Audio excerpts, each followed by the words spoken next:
All right, we have a briefing for you on a couple of matters, and then we'll proceed to the bill signing event.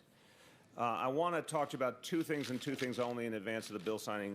The state budget, which I'll do second, but of course, first I want to talk about the situation in the East Village. And, you know, we obviously mourn the loss of the two individuals who perished in this tragedy. And this is the first moment of fully taking in and having verification that these two individuals were lost and knowing what it means to their families and their loved ones.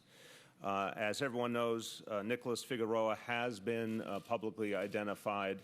The second victim is not, we are not yet publicly identifying, pending DNA identification and notification of family. But we do know that two families have lost their loved ones in a tragedy that obviously happened with such ferocity, and our hearts go out to the families. 4 patients who went to Bellevue Hospital in critical condition after the incident.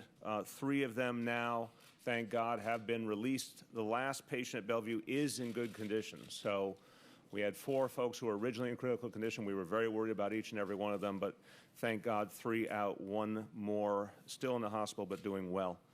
The fire is now fully extinguished. The recovery effort, the cleanup effort continuing, obviously an investigation underway now involving not only our fire marshals and NYPD detectives, but obviously involving the district attorney's office as well at this point. We have a number of residential units that have been reoccupied in the surrounding area. As you know, a number of buildings were evacuated in the process. Most residents who were originally evacuated in the surrounding buildings and the buildings across 2nd Avenue have gone back to their homes. There are still 60 residential units, 60 residential units under vacate order. Department of Buildings and Department of Housing, HPD, are working to get residents back into those homes as quickly as possible. Department of Health is going door to door, providing information to residents in case any are experiencing mental health challenges as a result of this tragedy, so that DOH can support them in every way we can. Again, this was a tragedy, but it was a tragedy that also showed us the bravery and the professionalism of our first responders. I had the opportunity on Saturday to spend time with some of those who were right there on the scene, the first to arrive on the scene from FDNY, including our firefighters and our EMS officers, and to hear what they dealt with, an extraordinarily fast-moving fire. Commissioner Nigro and I listened to these stories, and he is the ultimate expert and a veteran of this fire department since the class of 1969. But as a layman listening to these stories, it was incredibly moving to hear how extraordinary the effort was and how every second counted in saving the lives of those who were in the building. So FDNY has a lot to be proud of, and we thank them. And all the other first responders did an extraordinary job as well. Just quickly in Spanish, then we'll take questions on this tragedy, and then we'll switch over to the state budget. Hemos recuperado restos de 2 personas en el trágico incidente del East Village. Estamos orando por sus familias y seres queridos. Seguimos trabajando duro para devolver a la normalidad a la vida de los residentes del área. With that, questions on the East Village situation, if any. Questions on East Village? Yes.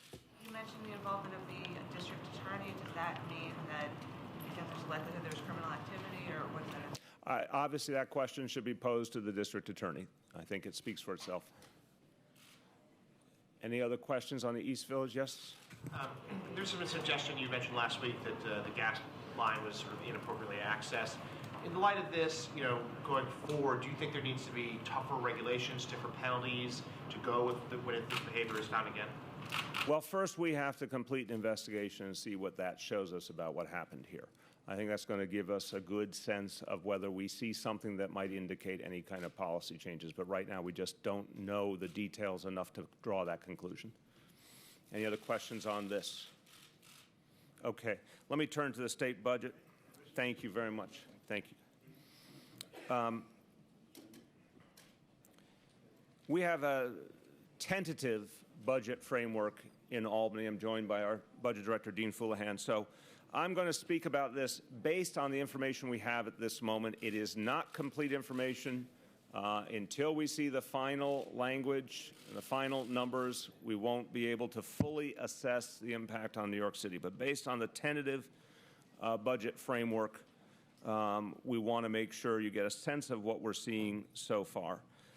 We are certainly pleased with the additional funding for our school system, the additional funding for pre-K, and for public housing. So those are all steps in the right direction that will certainly help people in New York City. Obviously, a number of important issues were deferred to the later period of the legislative session. I think I've made my views known on mayoral control of education. I've made my views known on the DREAM Act. I was hoping both of those issues would be addressed here and now, but they have been postponed.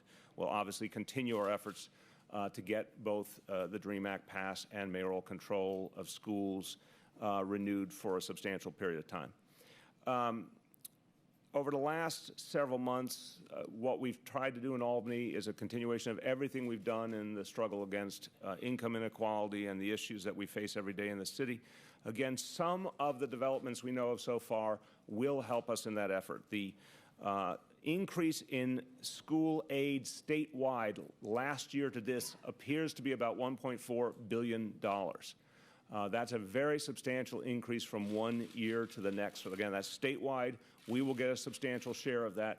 If that proves to be true, that will be very helpful in our efforts to address a host of challenges in our school system. It is not obviously the same as addressing the core inequity created by the absence of a resolution in the Campaign for Fiscal Equity case. This is not a follow-through on that commitment by the state, but it does look like a substantial step forward for school aid.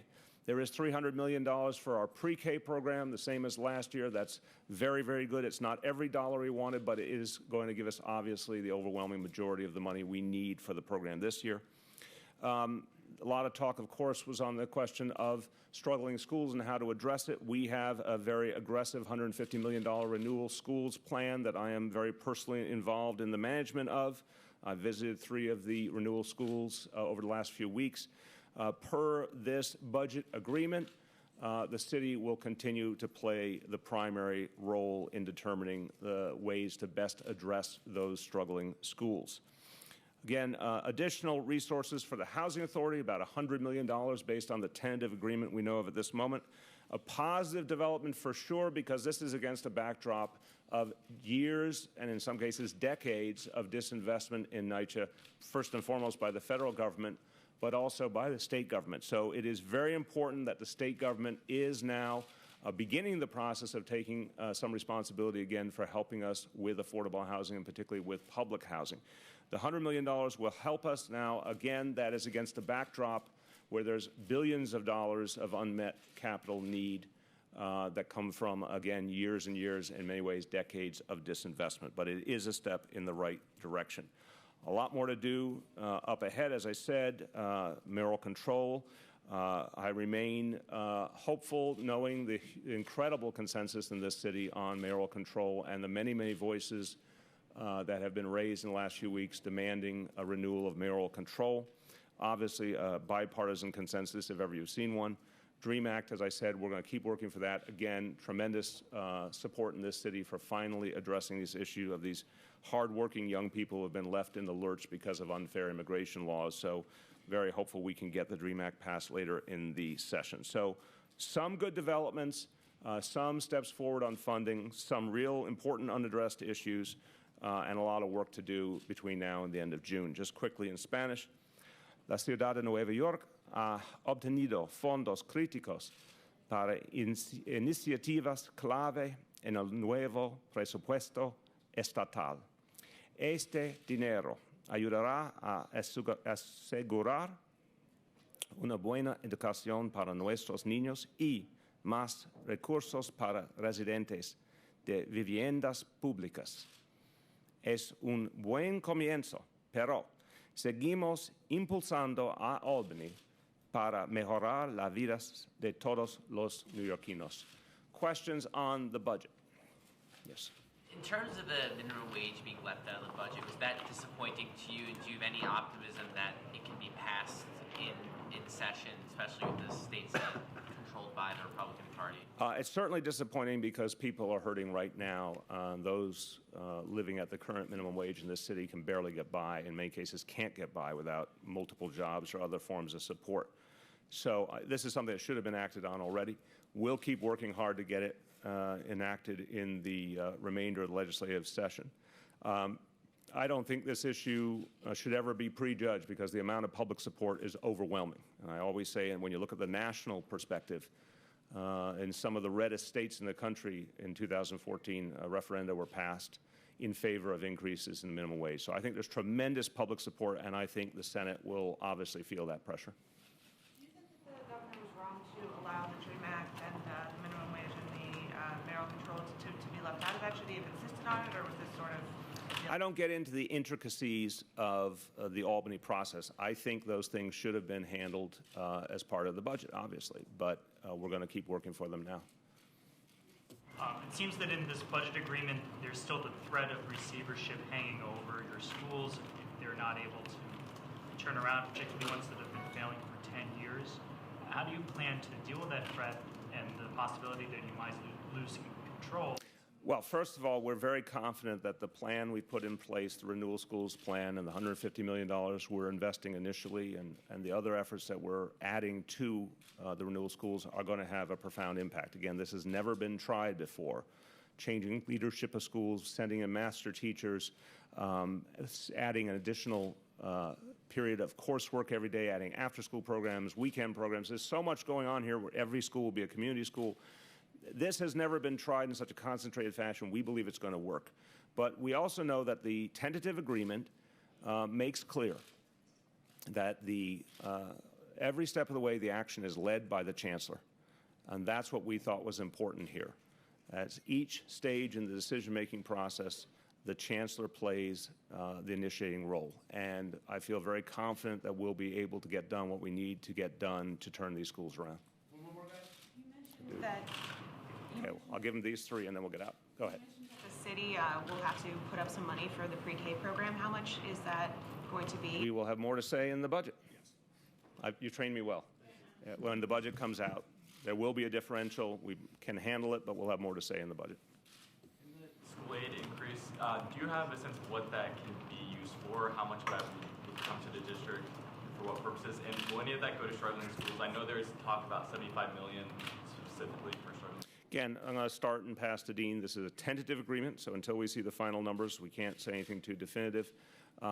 These additional resources, and again, I've talked many times about what we would do if we had the CFE resources, but it's all about addressing struggling schools, addressing the 171,000 kids who have special needs, like all the core challenges that come with a big school system that obviously supports each and every child, no matter what challenges they bring to the table. So yes, the resources will help us in that broader mission, but want to speak to it?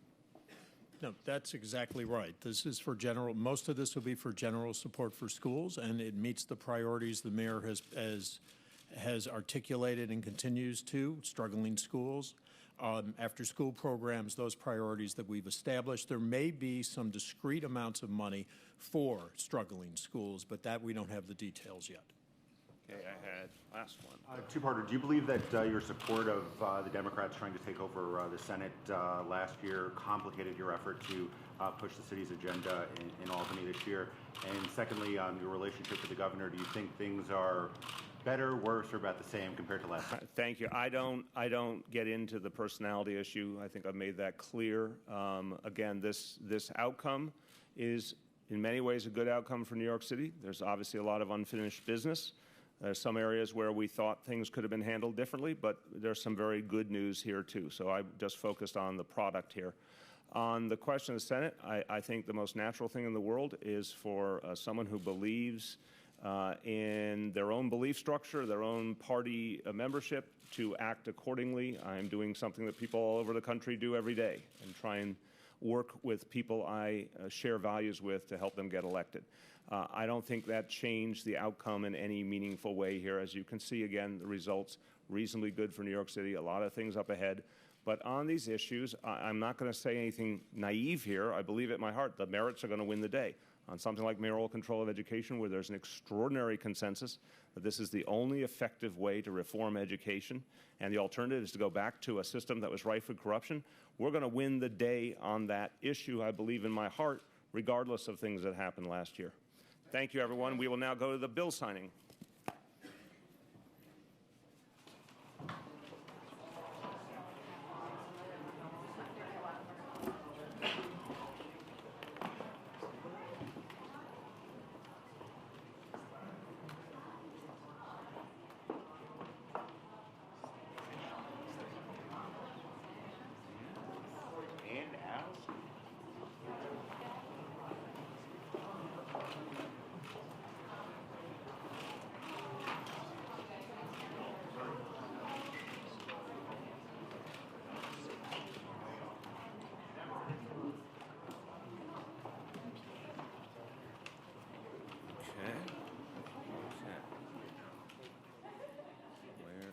Okay, we are good to go.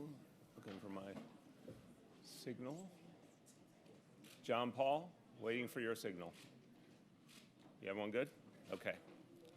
All right, I'd like to welcome everyone to this hearing. We've got several pieces of business here. We're going to start with Intro 685. Intro 685 extends the city's rent stabilization laws to April 1st, 2018. I'd like to thank the sponsors, Council Members Corey Johnson, Jamani Williams, and Helen Rosenthal. This is against a backdrop of the issue I obviously devoted my State of the City speech to, the housing crisis in this city. At this point, 56% of New Yorkers are rent burdened. An extraordinary number of our fellow citizens who literally are having trouble making ends meet and trouble paying the rent. This situation, sadly, has been getting worse over the last 3 years. Rents have outpaced inflation and median income. So this is a profound challenge. Rent regulation is a powerful tool in the face of this crisis. It keeps New York City affordable by restricting rent increases and limiting evictions. So this is part of how we ensure that our fellow New Yorkers are not unfairly priced out of their homes. And we have to do a lot more to protect the 1 million rent-regulated apartments in this city.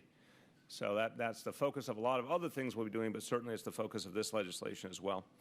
City's doing everything we can to increase the amount of affordable housing, to fight to protect tenants who currently are in rent-regulated apartments, to make sure they have the legal support they deserve.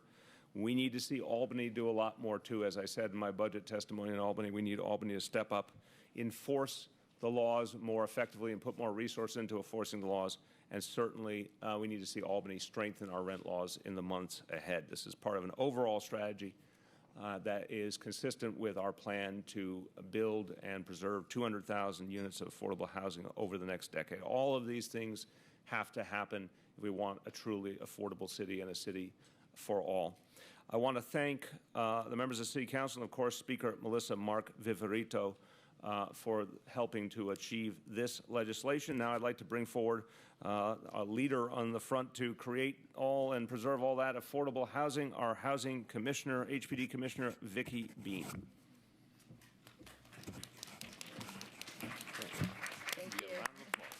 Thank you, Mr. Mayor, and to the Speaker and to the members of the City Council.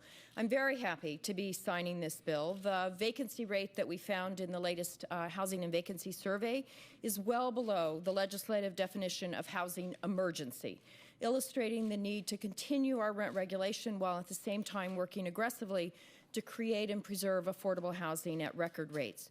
New York City lost 250,000 units of rent-regulated housing over the last 10 years. And while in 2011, rent regulation was strengthened somewhat, we continue to lose units, losing 50,000 units just since those reforms were put into place in 2011.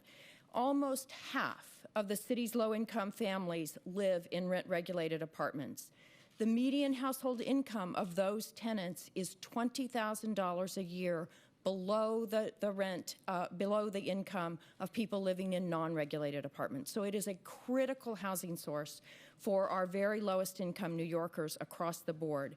And I also want to call out that 25% of the people living in rent-regulated housing are seniors over the age of 62. So it's a critical housing resource for those people who are aging in place and want to continue to live in dignity in the places that they live. So the risk of being displaced from those homes, the risk of having rents rise in those homes is a tremendous burden and a tremendous fear that those rent-regulated tenants face. So I'm delighted to be standing here with the mayor and with the city council to extend rent regulation. We're working very hard, as the mayor said, to produce more affordable housing, to preserve more affordable housing, but we must save this precious resource, and I very much appreciate the efforts of everyone to do that. We're doubling down on our efforts to prevent harassment, to prevent increases that are illegal, to prevent the kinds of problems that we've seen in pushing people out of rent-regulated units. And I really look forward to working together with the City Council, with tenants across the city, to work with the state to reform rent regulation to make it even stronger and save those rent-regulated units for so many low-income families across the city. Thank you. Thank you very much. And now the chairman of the City Council Committee on Housing and Buildings, Councilmember Jamani Williams. Thank you. Thank you, Mr. Mayor. I want to thank the mayor, the speaker, Corey Johnson, and Helen Rosenthal for showing leadership on this issue. Not too long ago in the City Council, we passed a package of legislation, including this one and several pieces of several resolutions, trying to send a message to Albany. So in a few moments, we will have done what the city can do when it comes to strengthening rent regulation. It's now up to Albany to listen to what we're saying we'd like to happen on behalf of the 8 million people that live in New York City. Just renewing the rent regulation laws, I feel, will not be a victory. The only thing that will be a victory, in my eyes, is strengthening the laws. We have to improve upon what we have. And if we don't do that, I'm very concerned that we won't be able to achieve the lofty and good goals that our mayor have set to build or preserve 200,000 units. And of course, the income dealing with how much the rents are very important. They talked about the housing vacancy service. It's more important to point out the higher you get on how much those rents are, the more vacancy rates we have. And the lower you go on the rental, the lower the vacancy rate. So we really have to focus on those amounts at the bottom of the rental. But even more importantly, what always gets left out of the discussion are the protections that come with rent regulation. And I believe anyone in any income band deserves to have rights to say, I'd like to have my roof fixed, or I'd like to have my ceiling fixed, or I'd like to have my toilet fixed without the fear of eviction. And rent regulation provides these protections as well as providing income targeted and affordable housing for the residents of New York City. And we have to strengthen it or we're going to lose so many units, whether it's preferential rent, high income and vacancy decontrol. These are things that we have to strengthen or we won't achieve the goals that we want. So again, I want to thank the mayor, the speaker, all my council colleagues, my staff on the housing and buildings for working so hard, including Nick Smith, my deputy chief of staff, Jen Wilcox, Shajoa De Cadre, councilors to the committee, Guillermo Patino and Jose Conde, policy analysts to the committee, and Sarah Gastelum, the committee's finance analyst. I also want to thank some groups like Real Affordability, RAFA, Real Affordability for All, an alliance for tenant power. I want to thank them as well as them members for pushing this. We know it's going to be hard to end the housing crisis, but I believe we can do it, and I hope Albany is listening. Thank you. Amen. And now, Councilmember Helen Rosenthal. Thank you so much.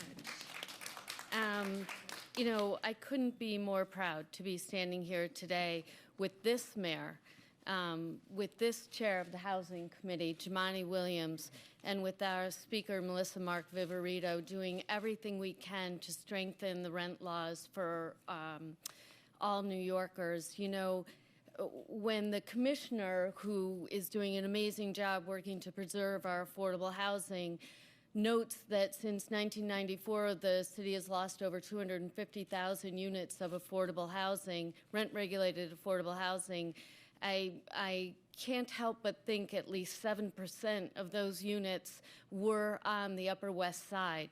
The Upper West Side has suffered one of the largest losses of rent-regulated housing, and we're experiencing it. We're continuing to experience the loss, continuing to experience harassment, evictions, and as the council member mentioned, the most important thing these people have are their rights as rent-regulated tenants. Our office works so hard with the advocates to make sure that their rights are protected, that people know what their rights are. And, you know, I just want to end again by saying that, you know, of the 2,900 people that we helped in our office last year, 60% of them were rent-regulated tenants who were being harassed out of their homes. There's no more important thing that this mayor could be focused on than affordable housing, and I just feel so lucky and so honored to be working with him, with his administration, with our speaker, and with Chair Williams. Thank you. Thank you very much. All right, we've got some folks who want to speak to the legislation. I'm going to call up several at a time just for efficiency. First of all, Kathy Jolowitz, Joseph Rosenberg, and Alvin Doyle.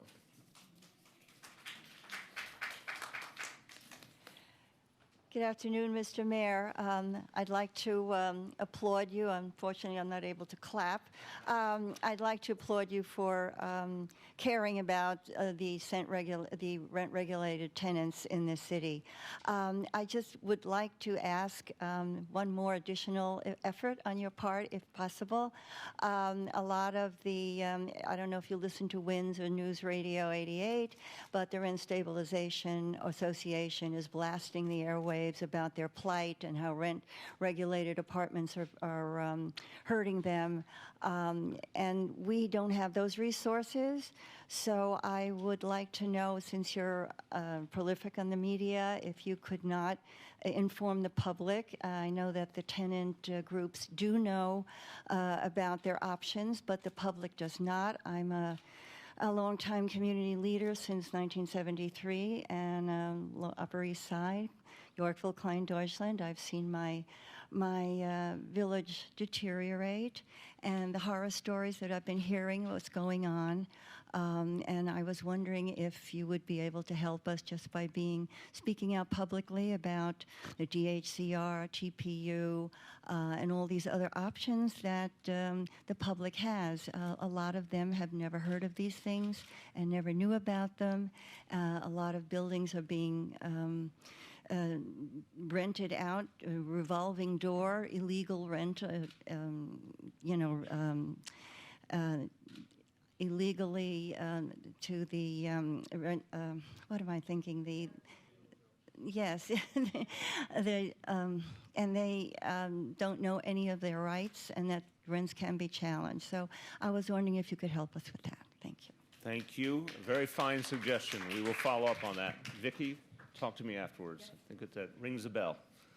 Please. Good afternoon, Mayor. I'm Joe Rosenberg. I'm the Director of the Catholic Community Relations Council.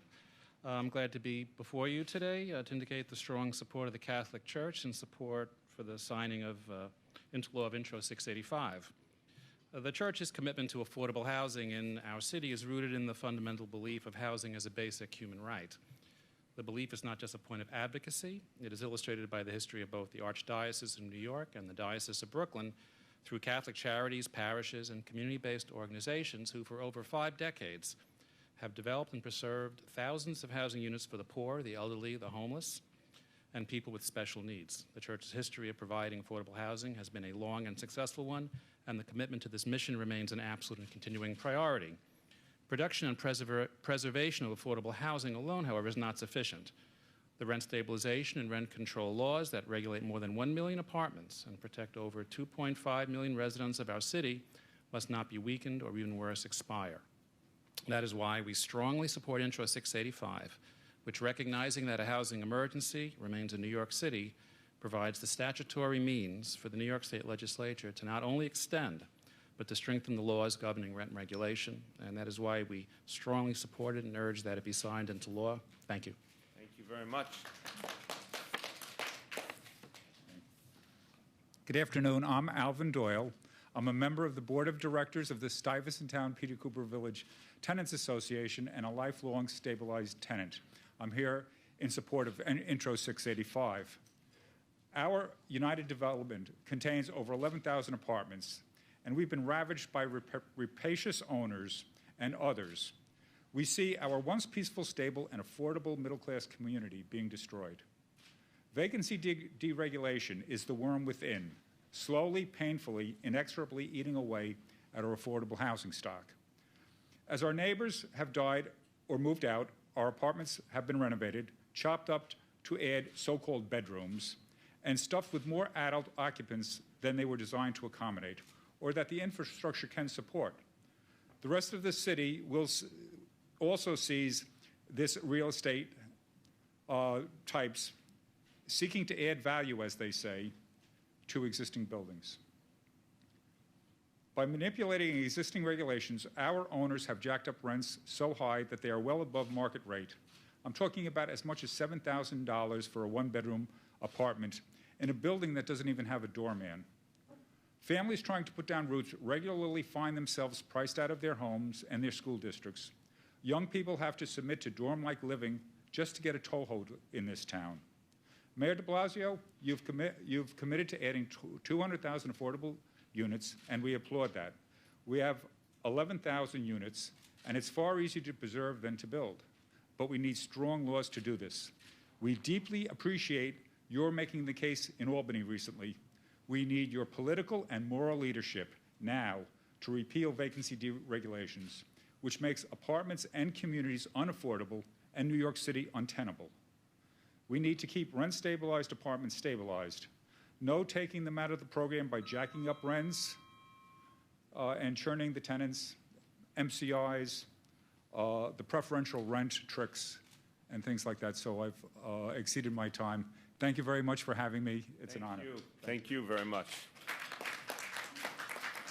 All right, we have three more speakers: Ellen Davidson, Pamela Garcia, and Delcinia Glover.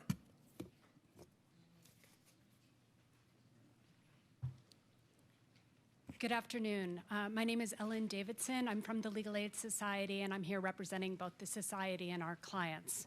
So I want to start with a thank you. Thank you. We strongly support this incredibly important law. As you all know, the primary purpose of rent regulation has been to eliminate abnormal rents in an overheated market. Indeed, the rent stabilization law's stated goal is to protect public health, safety, welfare, and to prevent the exactions of unjust, unreasonable, and oppressive rents and rental agreements. And rent stabilization can only exist so long as we have a vacancy rate of under 5%. And as the Commissioner mentioned, we have recently seen the housing vacancy survey, and we have a vacancy rate of well under 5%. So we have a housing emergency in New York. Unfortunately, the housing emergency, which was first declared in 1974, has gone from chronic to acute. And because the vacancy rate is so low, tenants cannot move and exercise market power. The rent stabilization law was meant to and has acted to approximate the workings of a market where both parties have the power to negotiate contracts. However, it has become increasingly clear that the law as currently written has begun to fail New Yorkers. Rents have become increasingly unaffordable, and the loopholes in the law, starting with deregulation, has put bullseyes on long-term tenants because the law incentivizes landlords to harass tenants out of their homes and communities. Thank you, Mayor de Blasio, for making clear that this is the year that we must end deregulation. But now we must turn our attention to Albany, and I ask you, Mr. Mayor, and the council members who stand before you to stand with the tenants, to stand with us in Albany, to stand with us in the streets, and to fight to strengthen the rent laws. Thank you. Thank you very much.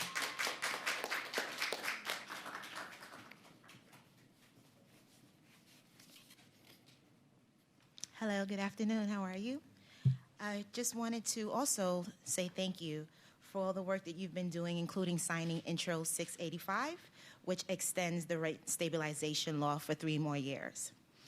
As regarding to all the time that you've been in office thus far, wanting to strengthen the rent laws, we want very much for all the New Yorkers to realize that rent stabilization covers 1 million homes, and it is, in fact, the largest affordable housing resource for low-income New Yorkers, which is why, again, I would like to say thank you for coming out in support of ending deregulation of rent-regulated housing and closing the loopholes that make rent-regulated housing increasingly unaffordable. Within my community, there are many tenants that are being pushed out. I live in East Flatbush, and unfortunately, it's just come to a point where our communities are really allowing those tenants to lose power and are feeling like they have no choice but to leave. And so while we go to Albany, we ask that you be an ally and support us in repealing deregulation and closing those loopholes, because there are a lot of tenants within my community that have invested time and energy in their neighborhoods and don't just want to stay. They want to continue to contribute, live there, and raise their families. Thank you very much. Thank you. Good afternoon. Good afternoon. Thank you, Councilmember Giummani, for shepherding this whole thing, and thank you, Mayor de Blasio, for signing this piece of legislation. My name is Delcinia Glover, and it is on behalf of the thousands of rent-regulated tenants and neighbors that I speak with you this afternoon.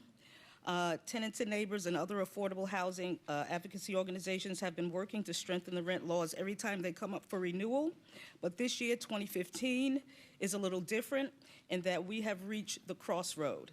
This year will go down in history as the year that the promises of rent regulation were made real in New York State, or it will go down in history as the year when the death bells tolled for rent regulation. This year, as in past renewal years, simple renewing is not enough. Loopholes in the law like vacancy deregulation, vacancy bonuses, and preferential rents will mean the end of rent regulation if the law remains in its current form. I work as an affordable housing advocate. I live in a rent-regulated apartment in a complex in a community that is rapidly gentrifying, and longtime families are being displaced. Unless we want to gut our traditional and ethnic communities of the families that have made those communities strong and viable for decades, this city and state needs to do the work to make it happen. We have 3 months to do it. We want to thank Mayor de Blasio again for calling for the repeal of vacancy deregulation and strengthening the rent laws a priority. We are looking forward to working with you to make much-needed reforms to strengthen the rent laws. We ask you, Mayor de Blasio, and the New York City Council to mark your calendars for May 7th, when tenants will rally here in New York City, and also join us on June 9th in Albany, where we will ask Governor Cuomo to show us that he, too, believes that working and middle-class tenants are the soul of this city and this state.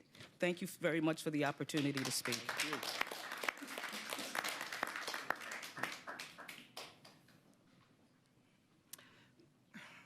Good afternoon, all. My name is Melida Martin. I am a tenant from the Southwest Bronx, and I am a CASA leader.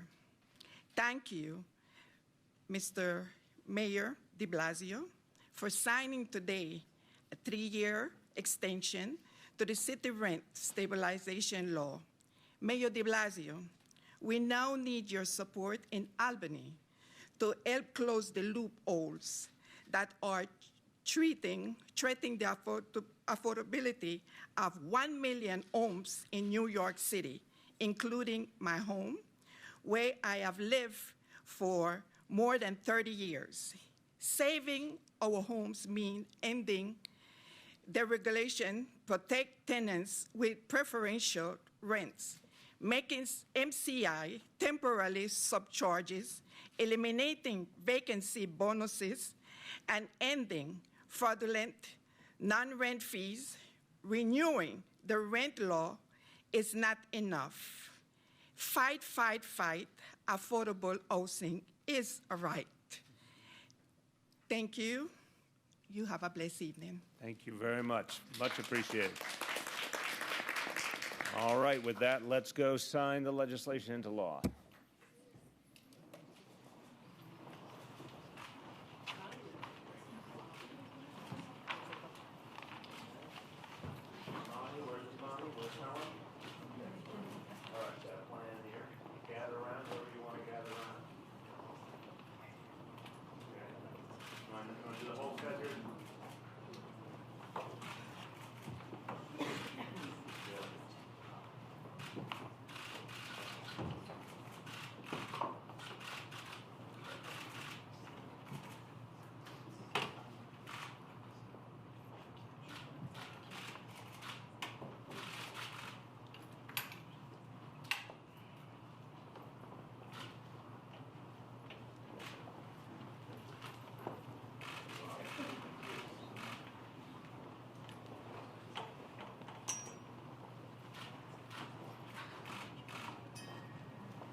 Reset.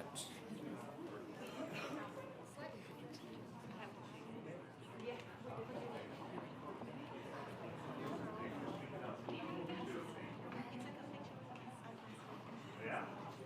Excellent.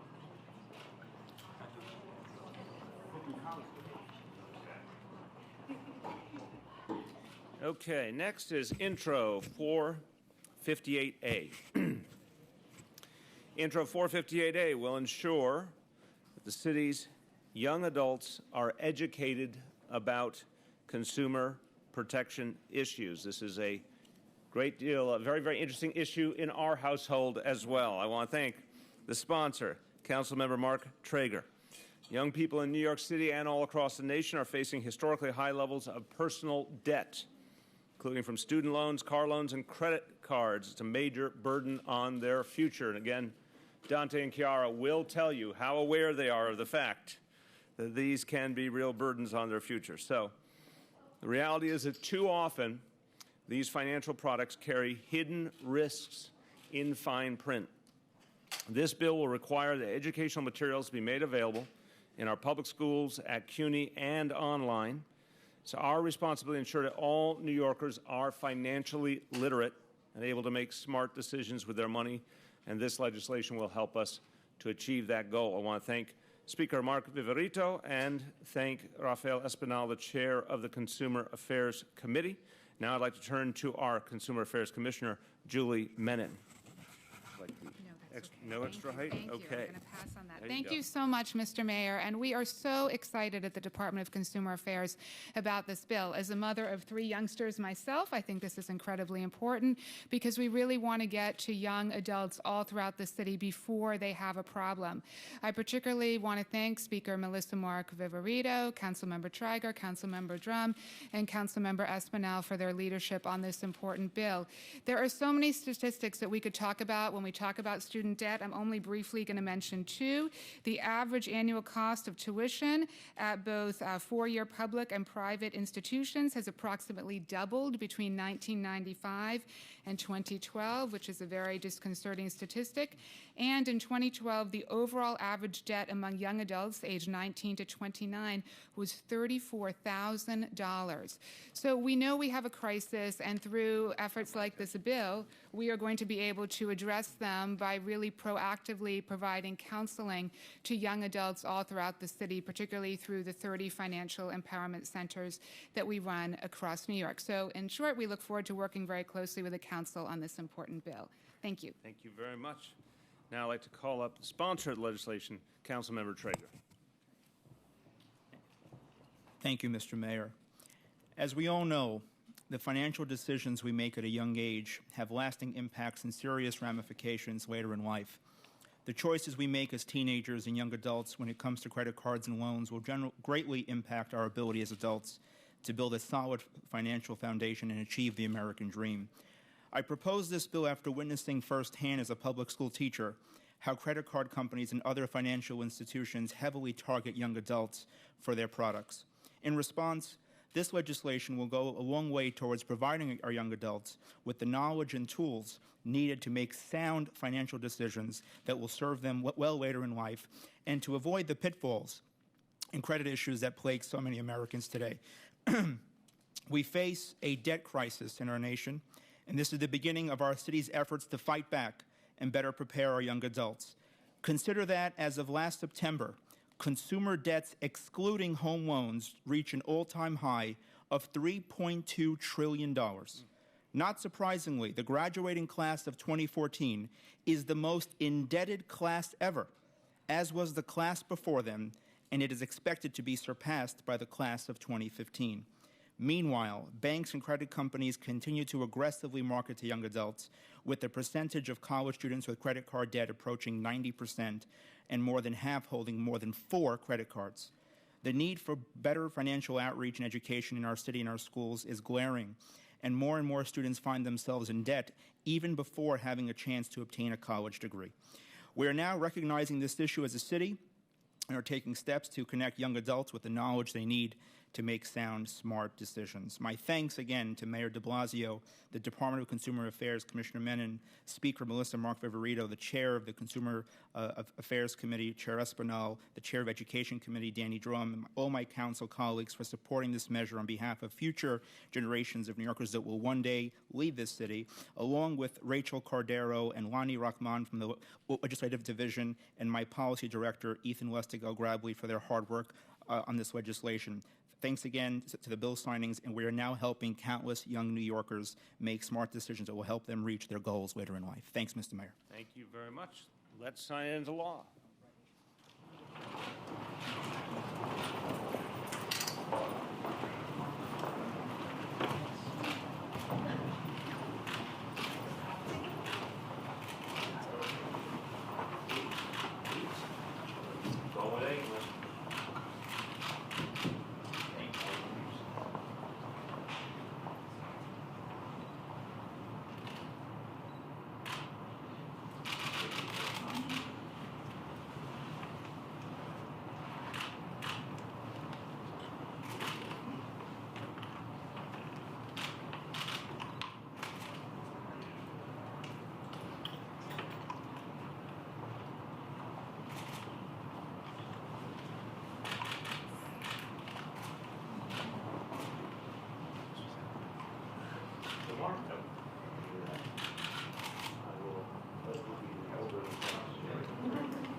Okay.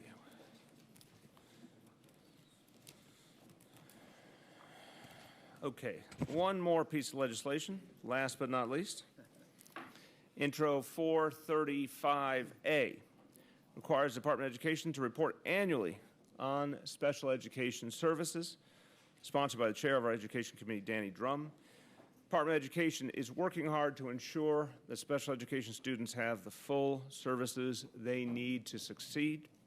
This bill will ensure transparency and help us understand what services are being properly provided and what can be improved. I want to thank Chancellor Carmen Farina, Speaker Melissa Mark-Viverito, and of course, Councilmember Drum. I'd like to invite Councilmember Drum to speak. Well, thank you, Mr. Mayor. Thank you for all you've done for education in our city and for always promoting and fighting for our public school system. It's deeply appreciated. I also want to thank Chancellor Farina, and a particular thanks to Deputy Chancellor Corinne Rello-Anselmi, who's here with us as well, for working with us closely on having this piece of legislation pass. I also want to recognize Speaker Mark-Viverito and the team that worked to make this a reality. Asia Schomburg, who worked tirelessly on weekends, and she's here as well, and I want to thank her. Jan Atwell, Joan Pavolny, Nora Yaya, Regina Peretta-Ryan, and Medina Nitzamitatin. Once enacted, Introduction 435A will require the Department of Education to submit to the City Council an annual report regarding students referred for special individualized education programs and receiving special education services. The data we collect will enable us to gain a better understanding of how well the Department of Education is serving our special education students and address the areas in need of improvement. Of particular concern are delays that parents experience getting students the appropriate services. Receiving appropriate services in a prompt manner is critical to setting these students on a lifelong path to self-sufficiency and success. We cannot allow any student to slip through the cracks, and Intro 435A is a significant step to ensuring every student gets the vital services they need when they need them. Thank you very, very much. Thank you very much. Shall we sign the bill? Shall we? Do you want any of your? Yes. Everyone knows a part of it. All the people in name come up and take some credit. Okay.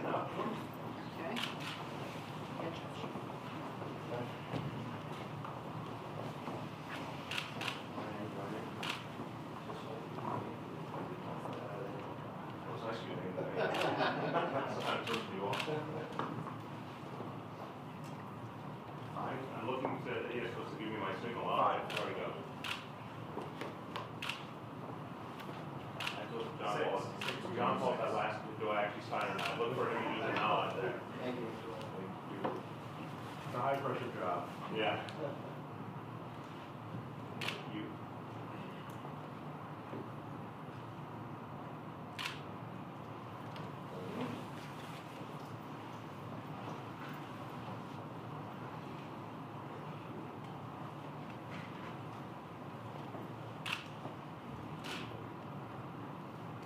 One more for Sebastian. What?